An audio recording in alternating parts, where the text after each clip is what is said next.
తిరుమల శ్రీవారి లడ్డు కల్తీ కేసులో కీలక అంశాలు వెలుగులోకి వస్తున్నాయి. సిట్ అధికారుల విచారణలో విస్తుపోయే నిజాలు బయటపడుతున్నాయి. ఇప్పటికే ఈ కేసులో ఏఆర్ వైష్ణవి బోలేబాబా డైరీలకు చెందిన వ్యక్తులను సిట్ అరెస్ట్ చేసింది. ఇక టీటీడీలో కీలక స్థానాల్లో పనిచేసిన ముగ్గురు మాజీలపై సిట్ ఫోకస్ పెట్టింది. ఆ ముగ్గురు మాజీలకు లుకౌట్ నోటీసులు కూడా జారీ చేసేందుకు రంగం సిద్ధం చేసినట్లుగా సమాచారం. ఇప్పటికే టీటీడీ మాజీ చైర్మన్ పిఏ అప్పన్నకు సిట్ నోటీసులు ఇచ్చింది. పూర్తి సమాచారం కరెస్పాండెంట్ సునీల్ అందిస్తారు. సునీల్, శ్రీదేవి మొత్తం మీద శ్రీవారి కల్తీ లడ్డు కేసులో మరో చూపించిందని చెప్పొచ్చు. ముఖ్యంగా టీటీడీ ఏదైతే టీటీడీలో పనిచేస్తున్నటువంటి కీలక వ్యక్తులపై ఏదైతే సిట్ బృందము గురిపెట్టినట్టు తెలుస్తుంది. అంటే ప్రధానంగా చూస్తున్నట్టయితే ఏదైతే తిరుమల లడ్డు కేసులోకి సంబంధించి చూస్తున్నట్లయితే ఇప్పటికే ముగ్గురిని అయితే గుర్తించింది. ఏదైతే గతంలో ఉన్నటువంటి పాలక మండలి సభ్యులకి సంబంధించి కావచ్చు, మరోవైపు టీటీడీలో ఒక ఉన్నతాధికారిని కూడా ఏదైతే గుర్తించినట్టు తెలుస్తుంది. ప్రస్తుతానికి అయితే చూస్తుంటే మాజీ టీటీడీ చైర్మన్ ఒక సిఏ అప్పన్నకు నోటీసులు అయితే జారీ చేసినట్టయితే తెలుస్తుంది.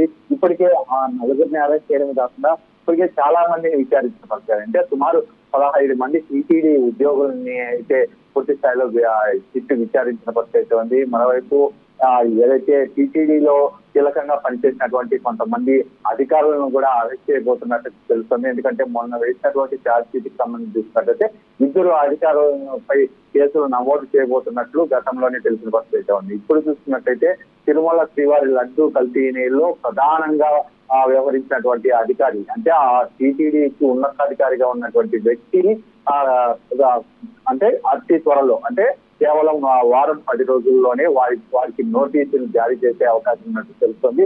వారిని అదుపులోకి కూడా తీసుకునే అవకాశం ఉన్నట్టు తెలుస్తుంది. అంటే ప్రధానంగా ఆయన ఒక్కరే కాదు, మరోవైపు ఇద్దరు మాజీలు, అంటే గతంలో పాలక మండలికి సంబంధించి ఎవరికి నోటీసులు ఇవ్వబోతున్నారు, ముఖ్యంగా ఆ నాయకులు ఎవరు, ప్రధానంగా అప్పుడు పనిచేసినటువంటి బోర్డు సభ్యులు ఎవరు, ప్రధానంగా ఇప్పుడు ఉన్నటువంటి నాయకులు ఎవరు అనే దానిపై పూర్తిగా వేసి చూడాల్సిన పరిస్థితి ఇక్కడ కనపడుతుంది. మరోవైపు వైసీపీలో పూర్తి స్థాయిలో భయం అయితే మొదలైందని చెప్పొచ్చు. ఎందుకంటే ఎవరికి నోటీసులు వస్తాయి, ఎవరి పేరు బయటకు వస్తుందని భయపడుతున్న పరిస్థితి ఇక్కడ కనపడుతుంది. ఎందుకంటే గత టీటీడీ చైర్మన్ చూసినట్టయితే వైవి సుబ్బారెడ్డి హయాంలో జరిగిందా, లేక భూమాన కరుణాకర్ రెడ్డి హయాంలో జరిగిందా, లేకపోతే ఎవరి హయాంలో జరిగిందనే దాని మీద కూడా కొంచెం ఇక్కడ పరిశీలిస్తున్న పరిస్థితి ఉంది. ముఖ్యంగా ఎవరు బయటపడతారు, అంటే ఈ టీటీడీ చైర్మన్, గత టీటీడీ చైర్మన్ బట్టి ఎవరికి నోటీసులు ఉన్నాయి, ముఖ్యంగా పాలక మండలి సభ్యులు ఎవరెవరు ఉన్నారు ఇందులో అనే దానిపై ఇక్కడైతే పూర్తిగా బయటపడని పరిస్థితి ఇక్కడ కనపడుతుంది. ముఖ్యంగా దీనికి సంబంధించి టీటీడీకి సంబంధించినటువంటి లడ్డుకు సంబంధించి